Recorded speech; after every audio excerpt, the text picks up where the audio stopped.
Did a secretive meeting trigger Ghislaine Maxwell's sudden transfer to a luxury club-fed facility, and who exactly signed off on these astonishing perks?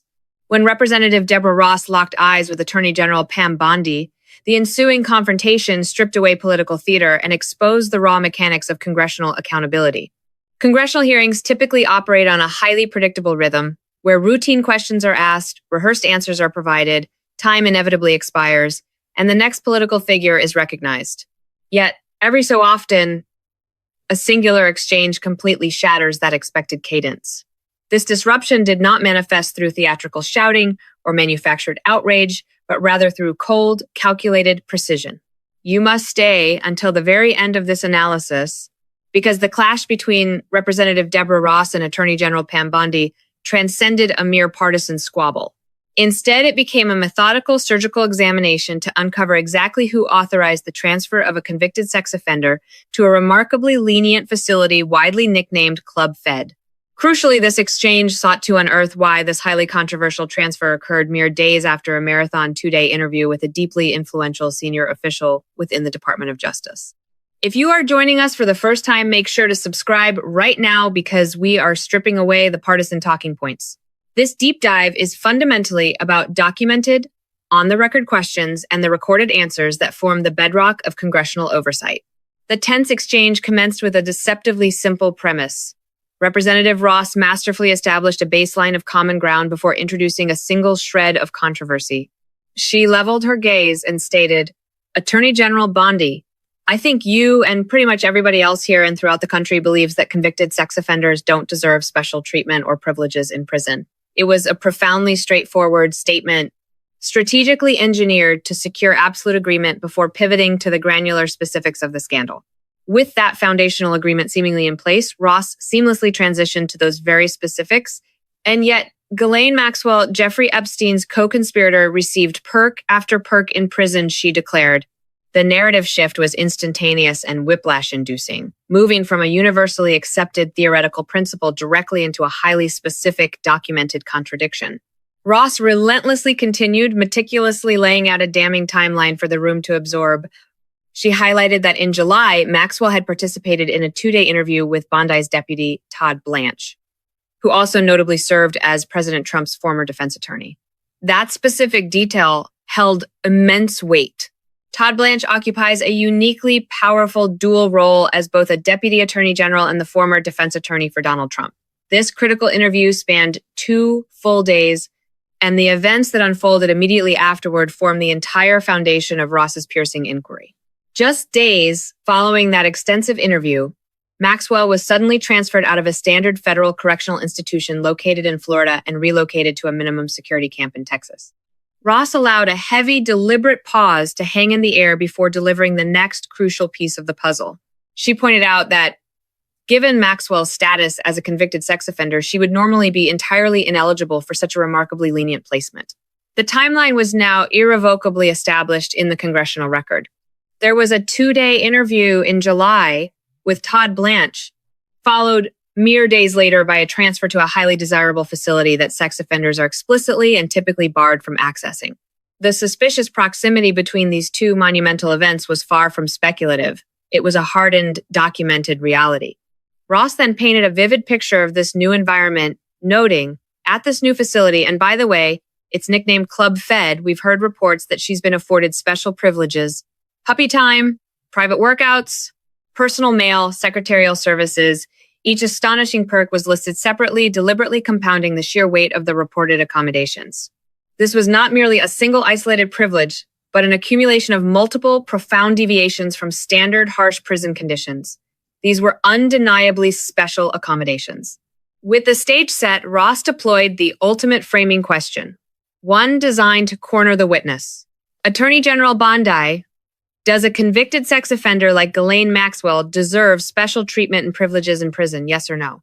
The phrasing was ruthlessly binary. She did not ask, do you think, or solicit an opinion. She demanded a restrictive yes or no. Bondi defensively began to respond, stating, let me be crystal clear on this, no. And let me before Ross immediately and strategically interrupted with a sharp, perfect. This interruption was a masterstroke, primarily because Bondi had just definitively answered the core question. She had explicitly confirmed on the record that no convicted sex offenders absolutely do not deserve special treatment. Ross had successfully secured that definitive answer, and from that precise moment forward, every single detail would be measured against that stated baseline. Bondi desperately attempted to regain control and continue speaking, but the committee chairman firmly intervened, stating, "Mr. Chairman, please stop the clock and remind the witness of the rules." Ross was expertly invoking the strict procedures that govern congressional hearings. In these highly structured environments, elected members ask the questions during their strictly allotted time, and the witnesses are compelled to answer. The witness definitively does not control the flow of the questioning period. Unfazed, Ross smoothly continued, "I'm glad that we're agreeing, so when we're agreeing, we can move on to some other things." Her tone remained exceptionally measured and professional, yet the underlying implication was razor sharp. The principle was now firmly established, and it was time to brutally dissect the actual practice. Ross intensified the emotional stakes, stating, "I want you to know that every time she gets these perks, and it's been publicly reported, the survivors who are sitting here, they see themselves as being denied justice. They feel re-traumatized." Ross was not engaging in abstract, hypothetical rhetoric. The actual survivors of these heinous crimes were physically present, sitting right there in the hearing room. The reported perks were not merely fodder for dry policy debates. They represented a deep, tangible, and ongoing harm to the very people whose lives were shattered by the trafficking network Maxwell was convicted of facilitating. And I'm glad that we agree on that, but she should not be in that prison, and she needs to be moved back to a maximum security prison as soon as possible, Ross forcefully declared. Ross had meticulously laid her cards on the table, stating her position with crystal clarity. Maxwell must be relocated back to a highly secure facility. However, the burning question that hung over the room was who possessed the authority to authorize this shocking move in the first place. Ross added another layer of intrigue, noting, "But what she has told another committee here is that she won't cooperate with them unless she gets clemency from Donald Trump." This revelation introduced an entirely new, deeply troubling dimension to the saga. Maxwell's own attorney had reportedly signaled that any potential cooperation was strictly conditional upon receiving presidential clemency. The narrative threads were weaving a dark tapestry. A transfer to a minimum security haven had mysteriously occurred directly following an interview with a high-ranking DOJ official who simultaneously served as Trump's former personal attorney. The timeline was growing increasingly complex and suspicious. Ross pressed her advantage forward relentlessly, stating, "It's just crazy to consider that she can be wielding this kind of influence within the administration. But that begs the question, who ordered her to be transferred to the minimum security prison that she was ineligible for? Who signed off on the special privileges? Was it Mr. Blanche? Was it one of your other subordinates?" She fired off 3 direct, uncompromising questions. Who ordered the transfer? Who authorized the luxurious privileges? Was it Blanche? Or was it another subordinate operating within the shadows? Bondi's response was a masterclass in careful, evasive maneuvering. "I said I do not agree she should receive special treatment," Bondi countered. "She was transferred, I learned, after the fact, to the same level facility, and that is a question for the Bureau of Prisons. I was not involved in that at all." This singular answer is packed with defensive elements that demand intense scrutiny. By claiming she learned after the fact, Bondi heavily implied she was completely in the dark regarding the transfer before it actually transpired. By classifying it as the same level facility, she directly contradicted Ross's core characterization that Maxwell had been downgraded to a much lower security tier. Furthermore, by labeling it a question for the Bureau of Prisons, she skillfully redirected the burden of responsibility to an entirely different subordinate agency. Finally, the phrase, "I was not involved," deliberately distanced Bondi personally from the toxic decision-making process. Yet, Ross instantly challenged this sanitized characterization. "The same level facility?" Ross questioned, letting the words hang heavily in the tense air. The profound distinction between a standard federal correctional institution and a minimum security camp is not merely semantic, it is highly significant. These security levels are classified entirely differently, they possess distinct eligibility requirements, and the lived conditions are worlds apart. Make sure to like and share this video right now because what Representative Ross is demonstrating is a refusal to accept bureaucratic jargon designed to deliberately obscure factual realities. She was relentlessly pressing for absolute clarity on whether this sudden transfer fundamentally represented a drastic change in security classification. Bondi blatantly refused to address this direct challenge, opting instead for a dramatic pivot. I don't know why. But, instead of talking about Ghislaine Maxwell, who hopefully will die in prison, you're talking about. Bondi was desperately attempting to hijack the conversation and redirect the committee's focus toward an entirely different case. She sought to inject a case involving violent crime, one laced with heavy emotional resonance, but crucially, a case that had absolutely nothing to do with the specific subject of the current interrogation. Ross, however, was an immovable object and refused to permit this pivot. I have been talking about it and actually helping with these issues, but we're going to move back to you. Ross fired back. I bet we are, Bondi retorted defensively. Ross's reply was immediate, sharp, and unforgiving. Yes, of course, because you're here to testify. That's what the whole point of this endeavor is. So, of course, we're moving back to you. It is all about you. This precise exchange spectacularly crystallized the core dynamic of the hearing. Bondi had tried every trick to shift the spotlight onto a different tragedy, a different victim, and a wholly separate set of circumstances.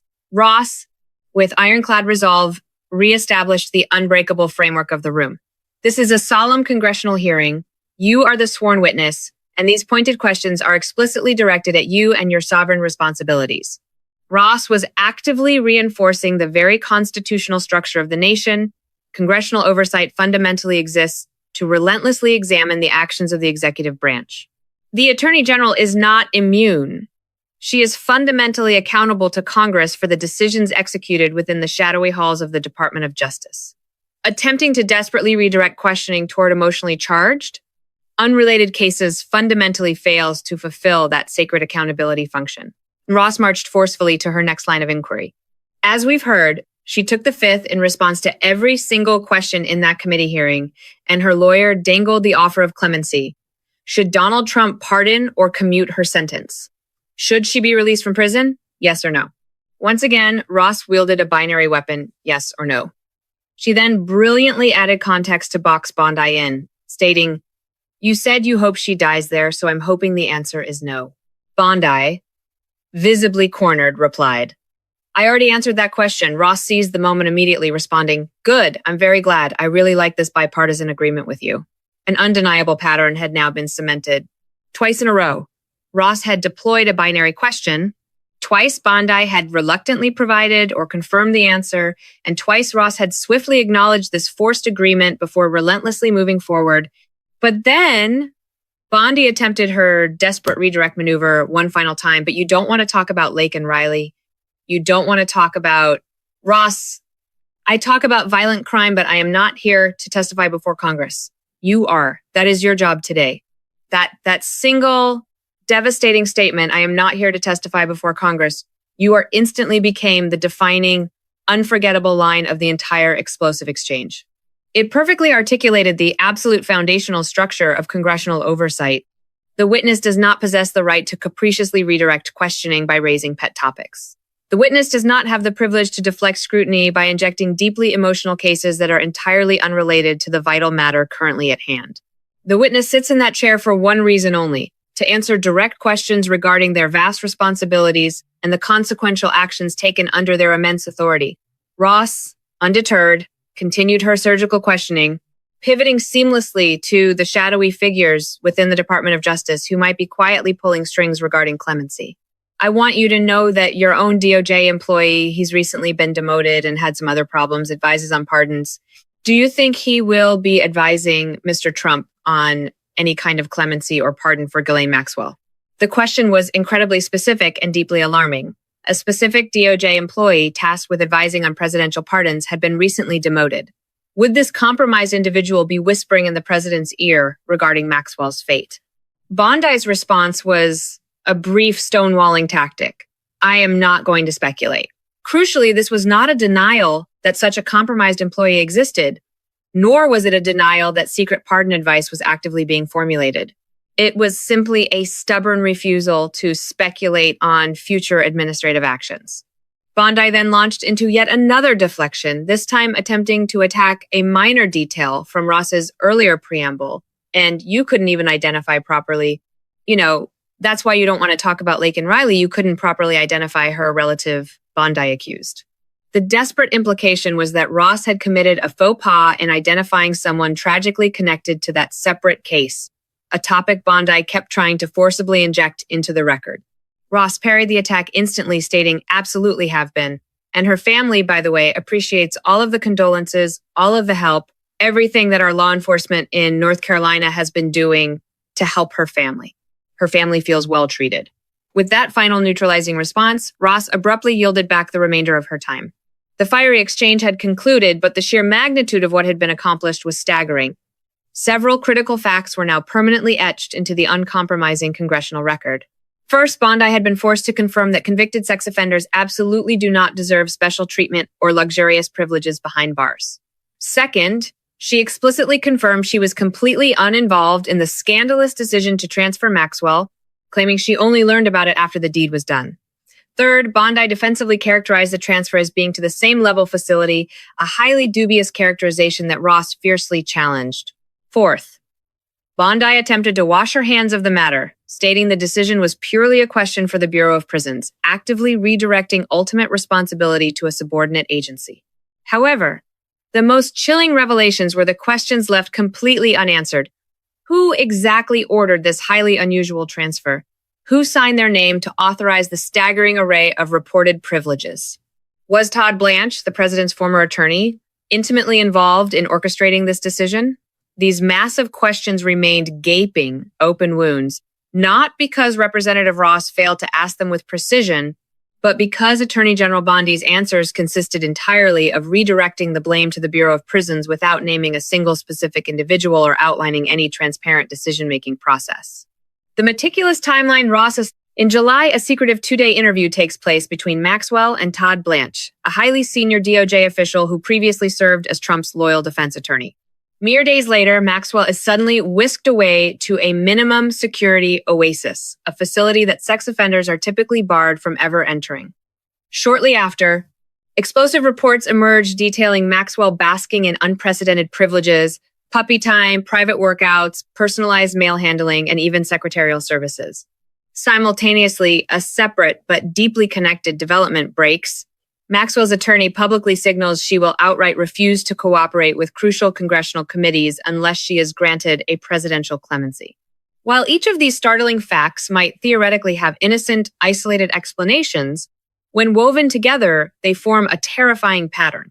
This pattern raises profound, unavoidable questions regarding the dark nexus between high-level cooperation, luxurious prison privileges, and the dangling carrot of potential clemency.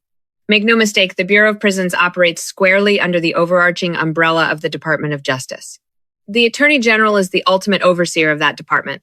Therefore, when Ross demanded to know who authorized the transfer and the decadent perks, Bondi's hollow answer that it is a question for the Bureau of Prisons does absolutely nothing to eliminate the Department of Justice's ultimate responsibility. It merely attempts to kick the can one level down the vast organizational hierarchy. Representative Ross's relentless questioning transcended mere administrative box-checking. It was a profound battle for ultimate accountability. When Attorney General Bondi declared, "I was not involved in that at all," she was desperately attempting to build a firewall between herself and the toxic fallout of the decision. Yet, the monumental question lingers like a dark cloud. Shouldn't the Attorney General have been deeply involved?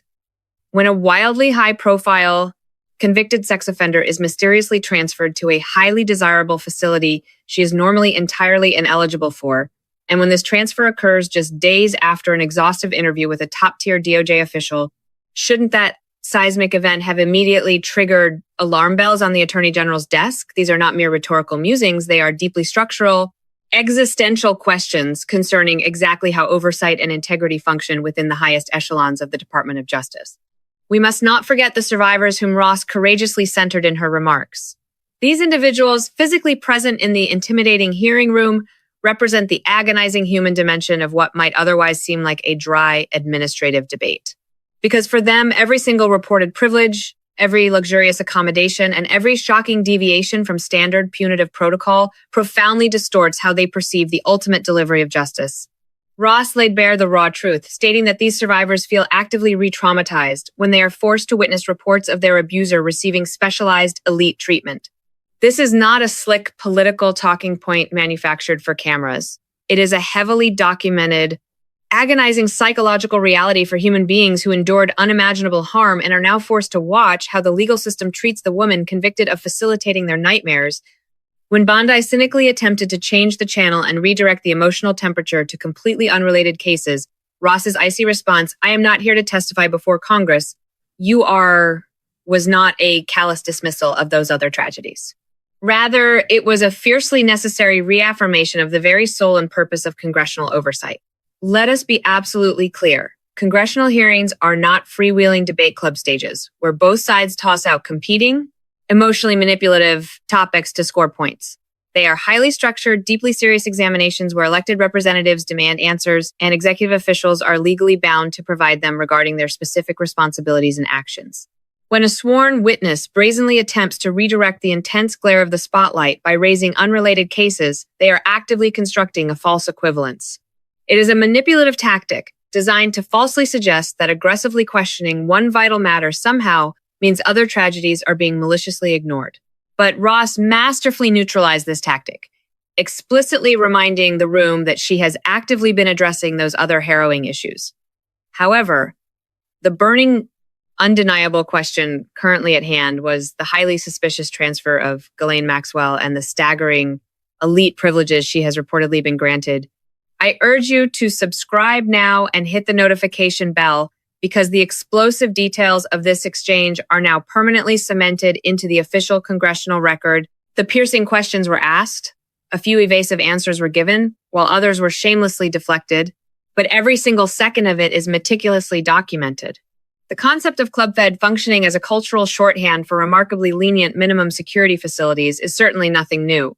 The term has long referred to specific federal prisons characterized by deeply relaxed conditions, minimal security apparatus, and astonishing amenities that vastly outstrip standard harsh penitentiaries. These specialized facilities do exist for a designated reason, primarily intended to house nonviolent, white-collar offenders or individuals strictly deemed to pose an incredibly low security risk. However, Ghislaine Maxwell was not convicted of embezzlement. She was convicted of the abhorrent sex trafficking of minors. This is unequivocally not a nonviolent offense, nor is it a low-level victimless crime.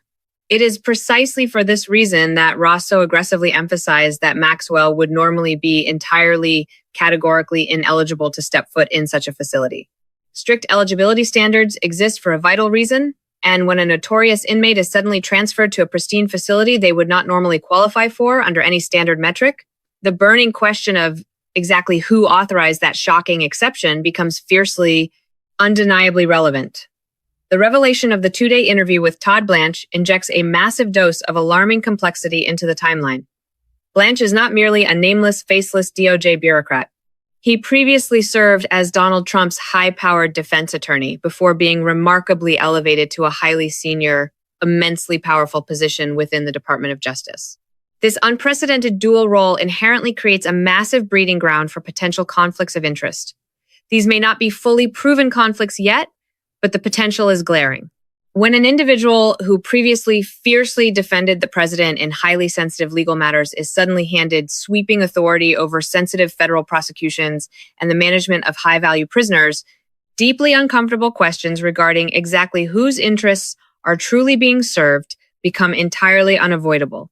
It is vital to note that Ross did not outright accuse Blanche of overt criminal wrongdoing. Instead, she executed her constitutional duty by asking if he was actively involved in this highly suspicious decision.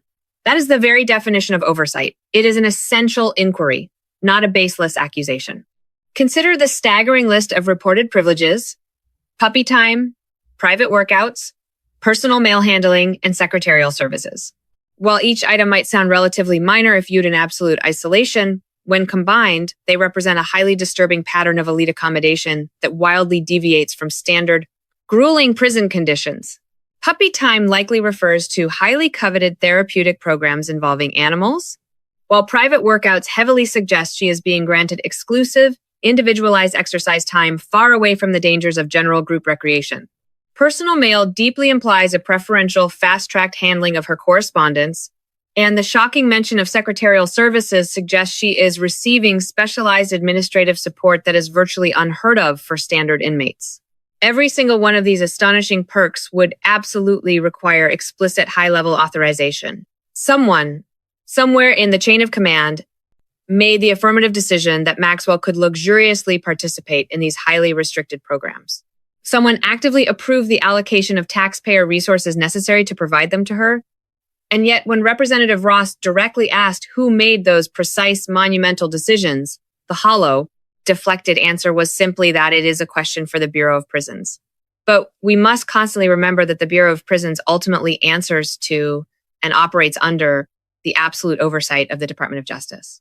The ominous specter of clemency hanging over this hearing is incredibly significant because it introduces a deeply corrupting transaction into the heart of the justice system. Maxwell's attorney has reportedly signaled to the world that she will absolutely not cooperate with vital investigations unless she is first handed a sweeping clemency deal from Donald Trump. This audacious position fundamentally transforms cooperation from a legal, moral obligation into a strictly conditional, transactional hostage situation. It is no longer a voluntary pursuit of truth. It is conditional upon securing a golden ticket of a presidential pardon or a commuted sentence. When clemency is brazenly wielded as a strategic bargaining chip, it completely corrupts the fundamental nature of justice, moving it from a sacred legal process into a dirty backroom negotiation. And dark negotiations inevitably breed deeply troubling questions about exactly what dirty secrets are being traded and for what ultimate price. This is exactly why Ross demanded Bondi answer directly whether Trump should pardon or commute Maxwell's sentence. Bondi's evasive answer, aggressively referencing her earlier theatrical statement that she hopes Maxwell dies in prison, heavily implied a no, but it was not a definitive answer. Uttering "I already answered that question" is miles away from stating forcefully, clearly, and unequivocally on the permanent record, no, the president absolutely should not pardon her under any circumstances. This subtle distinction is of paramount importance in the realm of congressional testimony. Absolute clarity completely eliminates toxic ambiguity, while defensive ambiguity deliberately creates the shadowy space needed for future convenient reinterpretations. When Bondi declared she hopes Maxwell dies behind bars, she was merely expressing a personal, emotional view regarding the horrific severity of the crimes and the vengeance she feels is appropriate. However, that emotionally charged statement fundamentally fails to answer whether the vast apparatus of the Department of Justice would formally and aggressively oppose clemency if the president actually considered it. It completely fails to answer whether high-ranking DOJ officials would courageously advise the president against such a disastrous move, nor does it establish what the DOJ's official institutional position would be.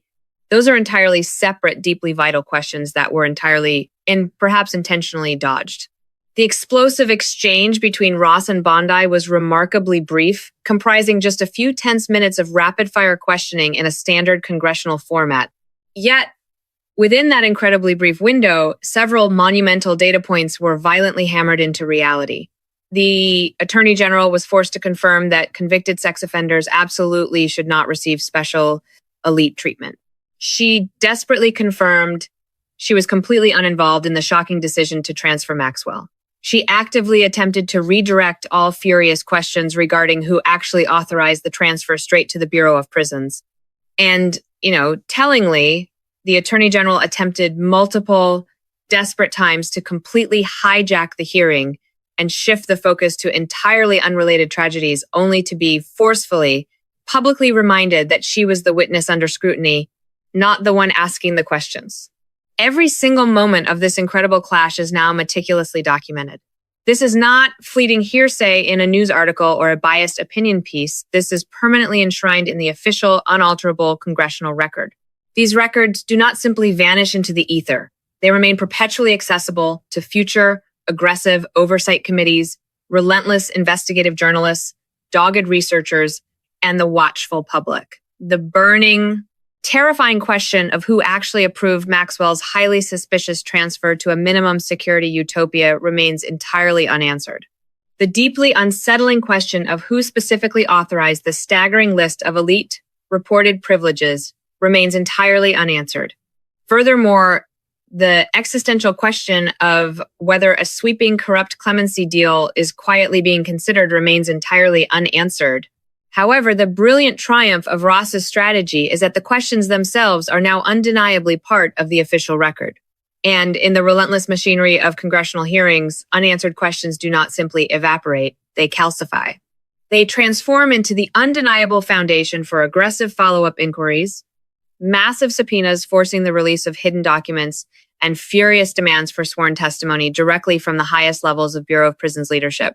Because if the Attorney General publicly testifies under oath that the highly controversial decision was executed entirely by the Bureau of Prisons, then the only logical, inescapable next step is to drag the leadership of the Bureau of Prisons before Congress and demand they answer the exact same questions. Congress will relentlessly demand to know who authorized this baffling transfer. Who signed the approval for these elite privileges? Was there any shadowy communication regarding this highly sensitive decision with senior, powerful DOJ officials? These critical questions are virtually guaranteed to be forcefully asked in future explosive hearings, and when they inevitably are, this very exchange with Bondi will be cited as ground zero, the absolute starting point of the investigation. You must share this video with absolutely everyone who needs to comprehend the sheer gravity of what transpired in this hearing room. This was not cheap political theater designed for sound bites. This was about laying down documented questions and securing recorded answers that establish an unbreakable baseline for future accountability.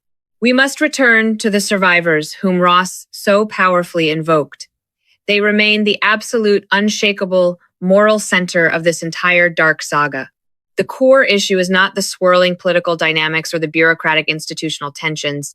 The core issue is the real human beings whose lives were devastated by the horrific crimes Maxwell was convicted of facilitating.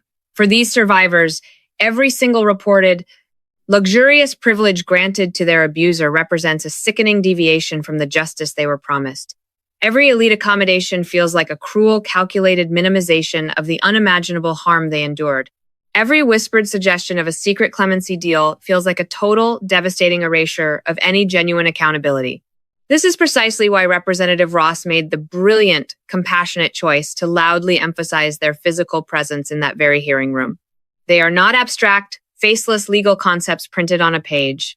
They are living, breathing human beings who are forced to watch the system decide whether the consequences for their abuser will be strictly enforced or secretly negotiated away in the shadows. The broader, chilling context of this entire exchange extends far beyond the granular details of Maxwell's highly suspicious transfer. It violently collides with fundamental existential questions about exactly how justice is administered in this country, when the convicted are deeply connected to immensely powerful individuals or highly explosive, politically sensitive cases. Ghislaine Maxwell was convicted of the abhorrent crime of sex trafficking minors in direct connection with the notorious Jeffrey Epstein. This highly explosive case commanded massive, intense international attention, not merely because of the sheer depravity and severity of the crimes, but because of the vast, shadowy network of immensely powerful individuals allegedly connected to Epstein's dark empire. The infamous flight logs, the harrowing witness statements, and the mountains of investigative materials have reportedly referenced numerous, staggering, high-profile individuals. Maxwell's ultimate conviction represented a rare moment of accountability for one single node within that vast network. However, massive, unresolved questions remain regarding whether any of those other powerful figures will ever face a shred of similar scrutiny. When Maxwell's attorney publicly and brazenly suggests that any future cooperation is strictly conditional upon receiving a golden clemency ticket, it immediately raises a terrifying, undeniable question.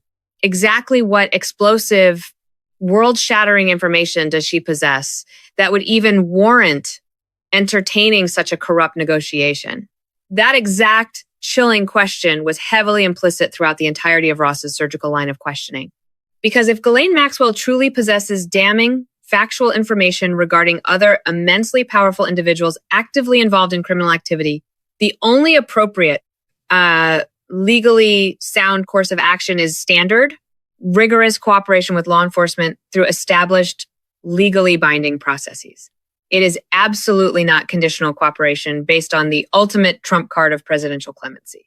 Clemency undoubtedly exists as a deeply ingrained constitutional power. Presidents wield the supreme authority to pardon crimes or commute lengthy sentences, and that vast power has been utilized throughout the entirety of American history for a multitude of valid reasons.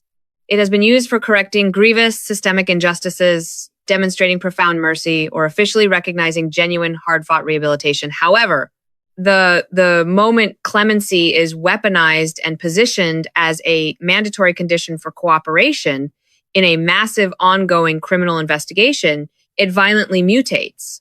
It transforms from a solemn act of presidential mercy into a dirty transactional nightmare. And transactions of this magnitude immediately raise deeply disturbing questions about exactly what is being traded in the darkness. If Maxwell miraculously provides explosive information regarding other powerful individuals in direct exchange for a massively reduced punishment or total freedom, that information becomes permanently tainted by the very negotiation that birthed it. High-powered defense attorneys representing any subsequent targets would instantly and successfully argue that the information was provided not because it was undeniably true, but simply because it successfully secured a highly favorable, desperate outcome for the cornered person providing it.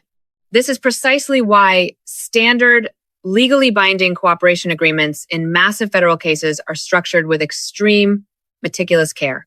Federal prosecutors will frequently offer significantly reduced sentences or other valuable considerations in direct exchange for vital, truthful cooperation. However, those ironclad agreements heavily include strict, uncompromising provisions requiring the cooperating witness to provide absolutely complete and completely accurate information. If the witness is caught lying or withholding, it instantly voids the entire agreement, exposing them to maximum penalties. Presidential clemency, terrifyingly, operates on an entirely different plane. A presidential pardon absolutely does not legally require truthful, ongoing cooperation. It completely lacks any built-in provisions for voiding the pardon if the information provided ultimately proves to be a fabrication. A pardon is absolute, final, and virtually untouchable.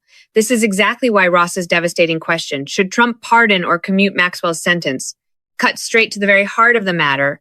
Will the objective legal process be permitted to function, or will raw, powerful political considerations completely override the pursuit of justice? Bondi's defensive statement that she personally hopes Maxwell dies in prison merely suggests a private, emotional view that granting clemency would be highly inappropriate. However, personal, emotional views absolutely do not determine official, sweeping government policy. The critical, central question of whether the massive apparatus of the DOJ would officially, formally oppose such clemency was masterfully, completely evaded. The highly disturbing timeline Ross meticulously established a secretive interview with Blanche immediately followed by a shocking transfer to the luxurious Club Fed creates a glaring, undeniable appearance that aggressively demands a thorough explanation. To be clear, this timeline is not absolute proof of direct criminal wrongdoing, but it undeniably creates a horrific appearance of impropriety. And in all highly sensitive matters concerning vital public trust, appearances matter profoundly. Because if the general public begins to deeply perceive that securing secretive cooperation with highly senior officials magically leads to luxurious, preferential treatment behind bars, the foundational faith in the equal application of the law rapidly erodes. That toxic erosion does not merely infect this single high-profile case, it corrupts and undermines the integrity of all cases across the board. It actively creates a deeply cynical perception that legal outcomes ultimately depend entirely on who you know in the shadows, rather than the objective facts and the rigid letter of the law. This is exactly why absolute, uncompromising transparency is utterly essential. We must know exactly who made this decision, exactly what secret factors were heavily considered, and whether highly senior DOJ officials were intimately involved behind the scenes. This demand for truth is not merely a game to satisfy angry political opponents. It is absolutely vital to actively maintain the crumbling institutional credibility of the justice system itself. When Attorney General Bondi forcefully stated, "I was not involved in that at all," she may very well have been providing a highly accurate, literal account of her own personal, direct involvement. Yet the monumental structural question remains totally unanswered. Shouldn't she have been deeply involved? Should the sudden transfer of a high-profile sex offender to a club-fed facility require the Attorney General's direct approval, especially when it happens mere days after a marathon interview with a top DOJ official? Standard prison protocols are rigid, Moving an inmate to a highly desirable facility, they absolutely do not qualify for demands. Massive, higher-level authorization. So, who authorized Ghislaine Maxwell's staggering exception? Representative Ross demanded an answer and got nothing. The scandal deepens with the deeply disturbing reported privileges.